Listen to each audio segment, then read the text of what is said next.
Bismillahirrahmanirrahim. Assalamualaikum warahmatullahi wabarakatuh. Alhamdulillah wassalatu wassalamu ala Rasulillah sayyidina wa maulana Muhammad ibni Abdillah wa ala alihi wa sahbihi wa man tabi'ahu wa mawala. Saya pulang ke Pekanbaru menyampaikan tausiah setiap Sabtu subuh di Masjid Akramun Nas. Setelah itu ada tanya jawab. Lalu kemudian kira-kira sekitar 2014 mulai ada serangan-serangan. Akhirnya kelabakan mencari jawaban di www.google.com. Ketika mencari, ketemu video Kiai Haji Idrus Romli. Kemudian dapat PDF, saya print, saya baca-baca bagaimana cara menghadapi serangan-serangan ini. Lalu kemudian saya bicara ke beberapa jamaah, bisa enggak kita cari Kiai Idrus Romli supaya kita bawa ke Pekanbaru? Entah gimana ceritanya, saya pun sampai ke Jakarta, bertemu dengan beberapa murid jamaah Kiai Haji Idrus Romli. Saya diberi buku 50 sifat tentang akidah, kemudian diberi buku cerdas dialog. Kemudian pula suatu hari saya sampai ke pondok Kiai Haji Idrus Romli di Sidogiri, tempat beliau belajar, bertemu dengan guru beliau, tapi beliau saat itu sedang di Jawa Tengah. Sedang di Jawa Tengah. Sampai akhirnya suatu hari di airport Cengkareng Soekarno-Hatta bertemu. Tapi kami tak bisa berdialog, bercerita karena di restoran, di rumah makan. Lalu kemudian sampailah hari ini tahun 2020, penantian panjang bertemu dengan guru, tokoh idola, orang yang selalu dinantikan, singa aswaja, Kiai Haji Idrus Romli, hafizahullah wa saddada khutam, nafa'allahu bi waziri ulumihi wa bi matta'alallahu bi tuli umri. Semoga Kiai Haji Idrus Romli diberikan kesehatan zahir dan batin, panjang umur, berkah ilmunya dunia akhirat, amin ya rabbal alamin. Kiai Haji Idrus Romli, akidahnya Asy'ari, fikihnya Syafi'i.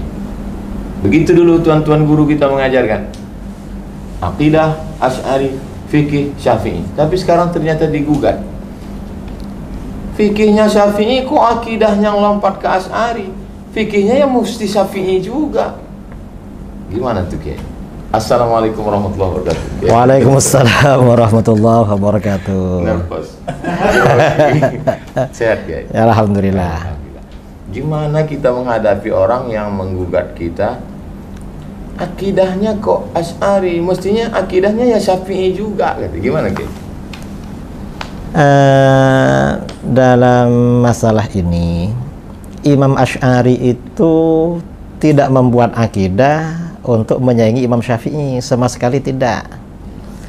Juga tidak membuat akidah yang berbeda dengan akidahnya Imam Syafi'i.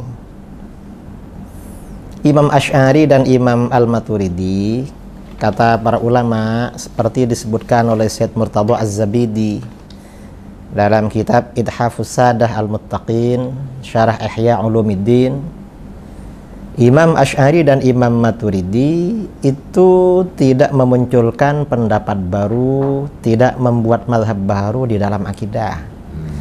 Beliau ini semata-mata muqarrir, menetapkan, menguraikan, menjelaskan, membangun metodologi cara menjelaskan dan membela akidah-akidah yang terdapat di dalam Al-Quran, di dalam hadis, disebarkan oleh para sahabat dan diuraikan oleh ulama salaf.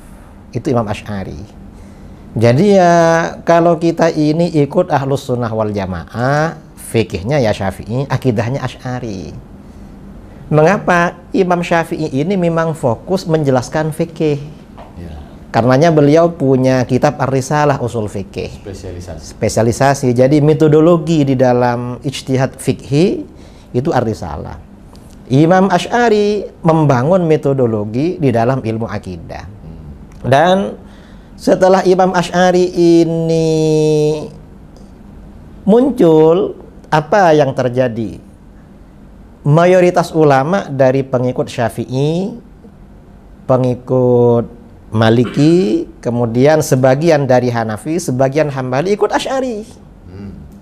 Yang ikut Imam Asy'ari ini bukan hanya pengikut mazhab Syafi'i, tapi para ulama yang fikihnya ikut Maliki. Kalau ulama Malikiyah ini hampir 100%. 100% ulama Malikiyah itu Asy'ariyah. Ulama Syafi'iyah itu mayoritas.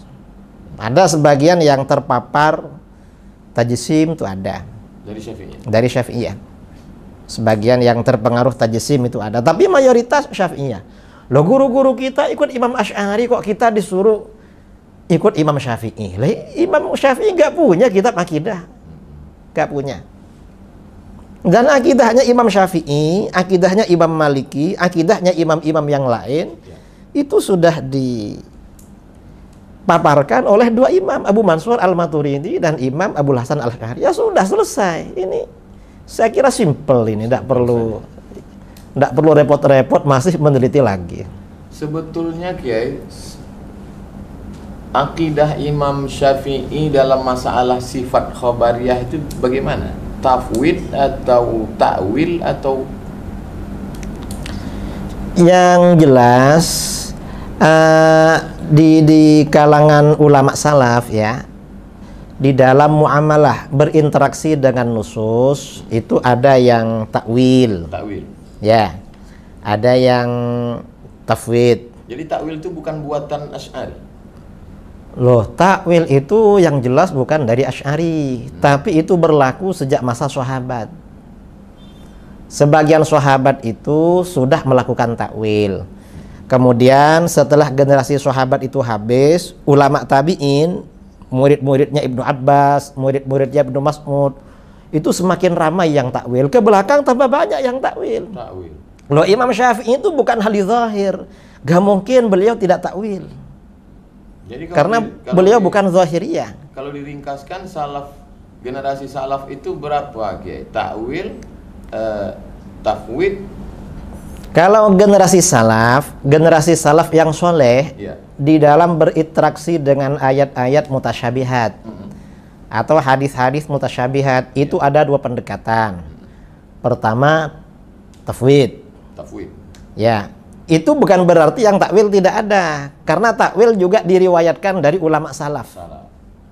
Yang kedua, takwil.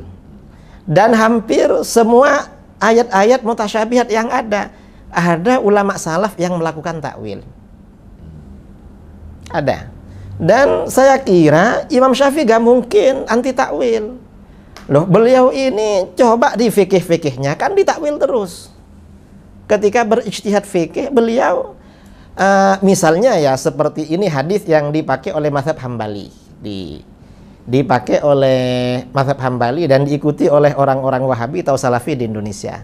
Orang yang meninggalkan sholat kan kufur.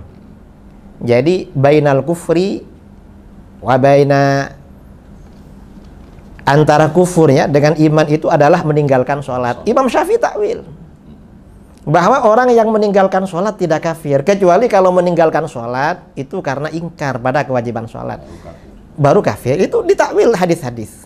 Imam Syafi'i ini banyak melakukan takwil. Seandainya beliau tidak melakukan takwil, tidak lahir fikih beliau. Hanya beliau memang tidak punya kajian khusus, karangan khusus di dalam masalah akidah.